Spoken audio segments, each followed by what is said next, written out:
Our next speaker is Michael Pineda, doing speech number 5 from the AC manual, Special Occasions. Michael is going to show us how to win an award, how to accept an award, which he did last week in the competition, the district competition, division competition. He got second place in table topics.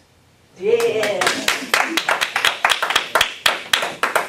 Toastmaster, fellow Toastmasters. I would say distinguished guests, but these are all my Toastmasters here. Today I'm going to be talking about accepting an award. And when I talk about accepting an award, it comes to mind to me all the awards that I've gotten throughout the times. Most of you might think I'm going to talk about the award that I accepted last Saturday. But the biggest award I accepted was a few weeks back when I got my CC pin. Why is that so important to me? And why am I standing here talking about accepting an award? Because this didn't happen out of one competition. It didn't happen by anybody judging how I did. It came from hours and hours of hours preparing to do speeches. Preparing at the last minute, preparing 2 weeks ahead, preparing and preparing. Begging and asking, if you have an emergency, call me, I'll do it. It came behind moments when I couldn't come because I had to work the whole month of December because I'm in retail. So I couldn't come early in the morning, so I missed an entire month. And it was devastating for me because I really wanted to get it as soon as possible. Why the rush?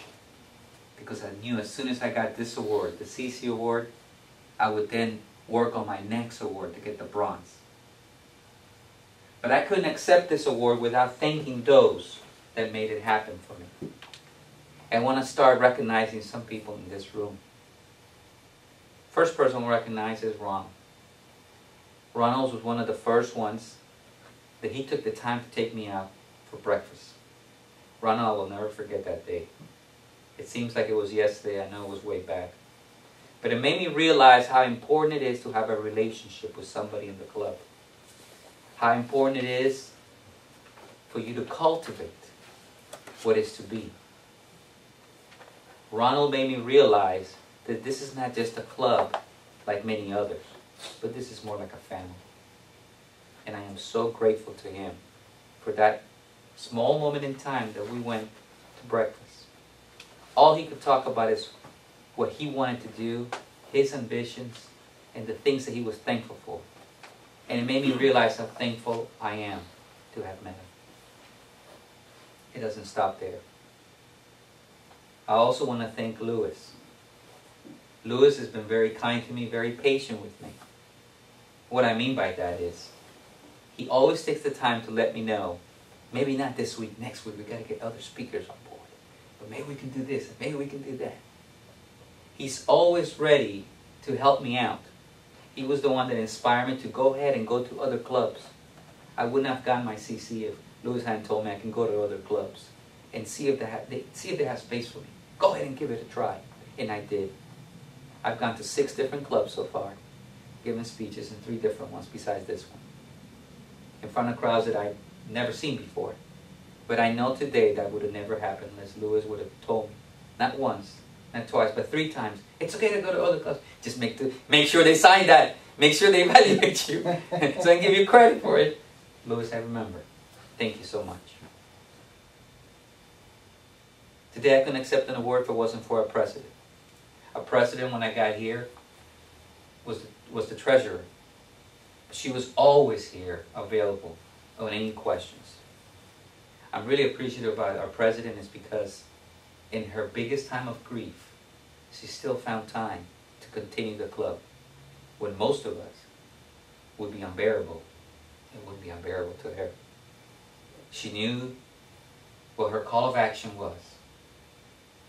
And that was very commendable. And that really inspired me to continue.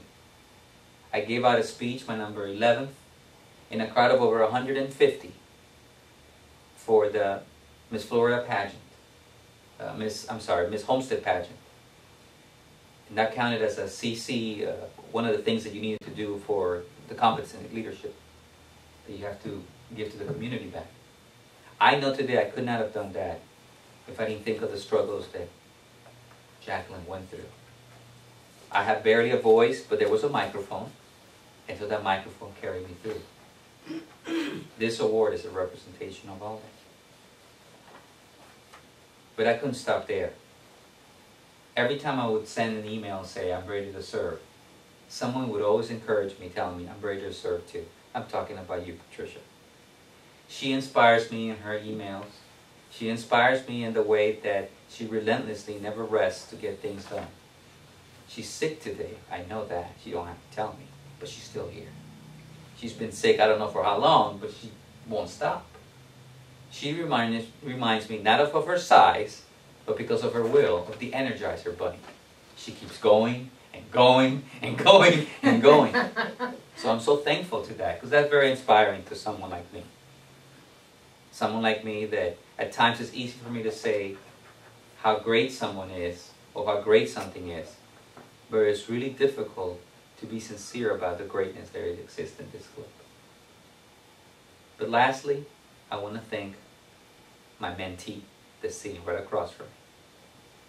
He has inspired me as well. I'm very thankful to him because I come to realize that this award is not just about me getting a pin, but it's about me sharing what I've learned so far and giving it to others. And I found that I get more out of giving, out of being a mentor.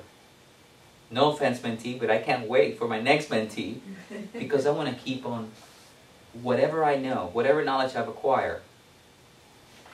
You find yourself not just being grateful, but you get an affirmation that what you're doing is important. It is important to be in Toastmasters. It is important to be a mentor. It is important to thank others.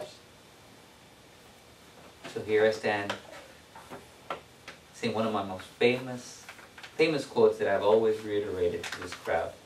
I'm going to end it with this. The quote goes like this: we are not human beings having a spiritual experience. We're spiritual beings having the human experience.